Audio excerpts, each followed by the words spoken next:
and a very warm call to all our viewers in Nigeria and around the world to Global TV Midday News live in Nigeria's capital, Abuja. I am Fauziya Lukman. Vice President Kasim Shettima has emphasized the importance of education and collaboration in propelling the nation towards a brighter future. He said universities should take the lead in Nigeria's quest for socio-economic and political development. Addressing the University of Ibadan Muslim Graduates Association UIMGA at the grand reception organized in his honor in Ibadan, Shettima, who was represented by the Special Assistant to the President on Special Duty, Office of the Vice President, Jamiu Abiola, paid tribute to the University of Ibadan for shaping the world view and instilling in him the values of public services. According to a statement by his spokesman, Stanley Nwokocha, Shettima commended the UIMGA for its recommendable contributions to society, highlighting their initiatives in providing scholarships, conducting workshops, organizing awareness campaigns, and hosting public lectures on critical development issues. The federal government has resolved the passport production crisis in United States of America as 3 missions have resumed passport services.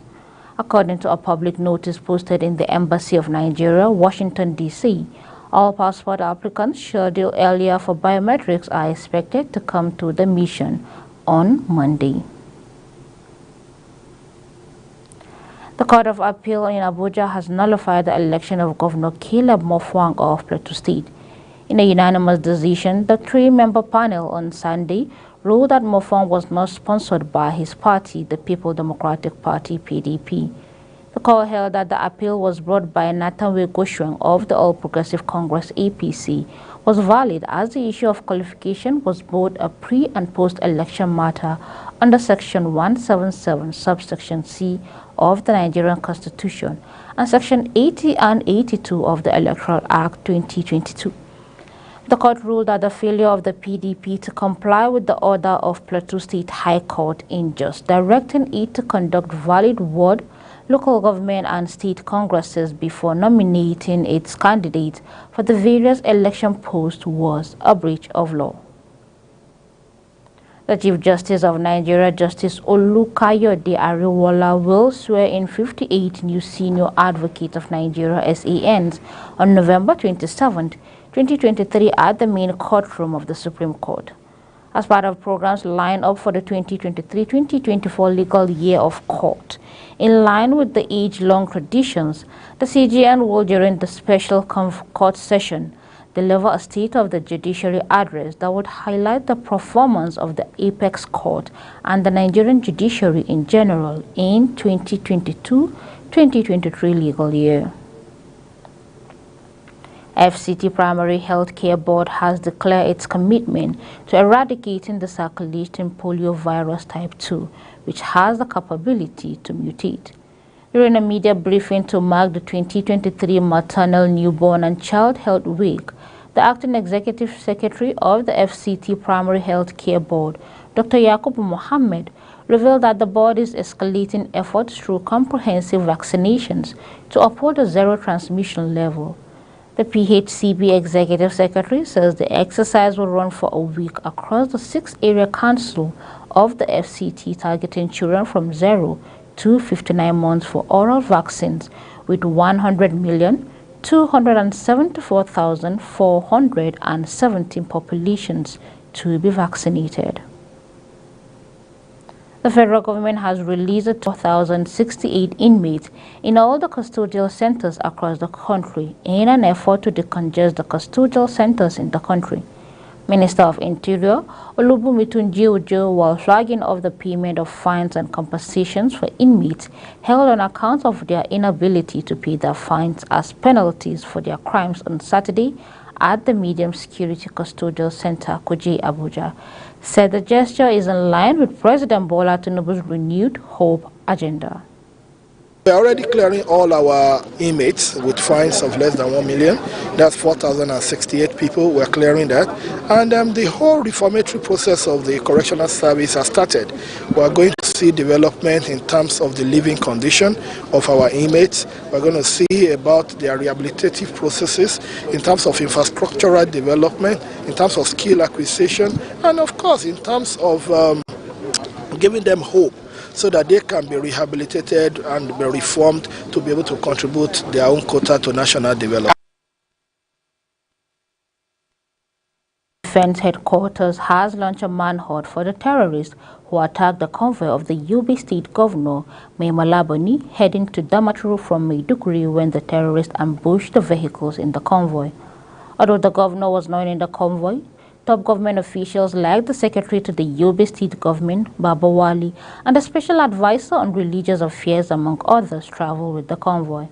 In a statement on Sunday night, the Director Defense Media Operations, Major General Edward Buba, explained that it took the intervention of troops from the 29th Task Force Brigade who were on patrol duty to rescue the victims and recover the two vehicles affected in the accident. According to him, the security personnel in the convoy who were injured during the incident include one military truck driver, 4 police escort, and 1 DSS operative.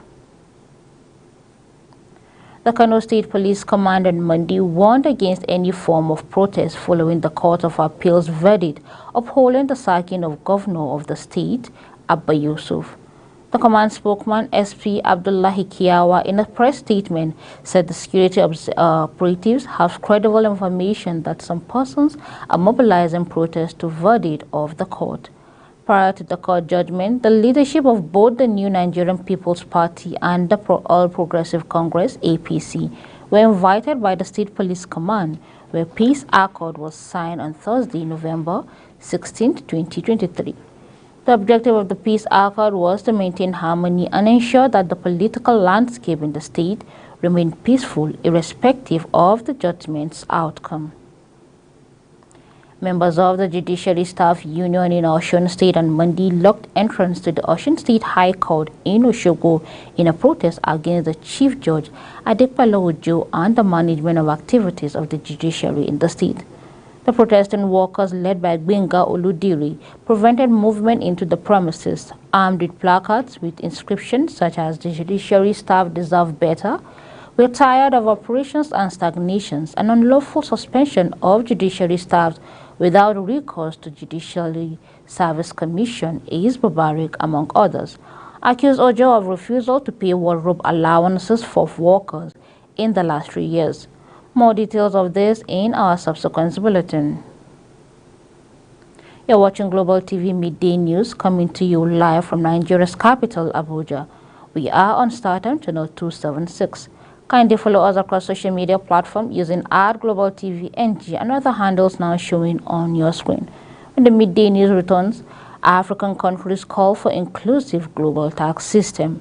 The news continues with details of this and other stories right after this short break. Please don't go away.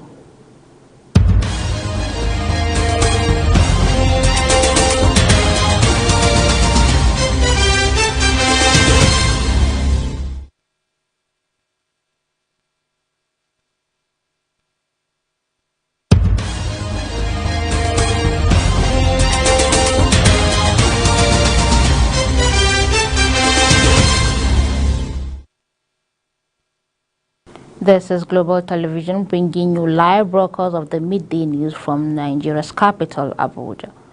Let's talk about business now. The Central Bank of Nigeria has again postponed the meeting of its Monetary Policy Committee despite the surge in inflation. The meeting, which was scheduled to be held on Monday and Tuesday, has been postponed for a second time since Olayemi Cardoso became governor in September. The latest postponement will keep investors and analysts waiting a bit longer for Cardoso's approach to surging inflation, which hit 27.33% in October 2023. International Telecommunications Union (ITU), the United Nations arm in charge of global communications, is preparing for the development of next generation of technologies, the 6G, by 2030. ITU, of which Nigeria is a member, rose from its Radio Communication Assembly 2023 RA23 concluded at the weekend in Dubai, United Arab Emirates, and charted a future directions in radio communication system across member countries. The Assembly adopted a resolution that will guide the development of standards and radio interface technologies for the 6G of International Mobile Communications (ITM) systems, amongst other outcomes. RA23 also adopted a resolution on gender equality to strengthen, accelerate, and widen active involvement of women in the ITU radio communication sector, ITUR. The Nigerian Sovereign Investment Authority, NSIA, has launched a $500 million renewable investment platform for limitless energy in order to enjoy the benefits of innovation, growth, and economic transformation. Speaking on the partnership at the weekend, Managing Director and Chief Executive Officer of the NSIA, Aminu Umar Sadiq, noted that the collaboration between NSIA and the International Finance Corporation (IFC) is a clear demonstration of its dedication to sustainable energy transition in Nigeria. The program manager of Ripple, Yusuf Umar, noted that Ripple is committed to empowering the customers with a resilient and environmentally friendly energy solutions that will optimize productivity and reduce carbon footprint.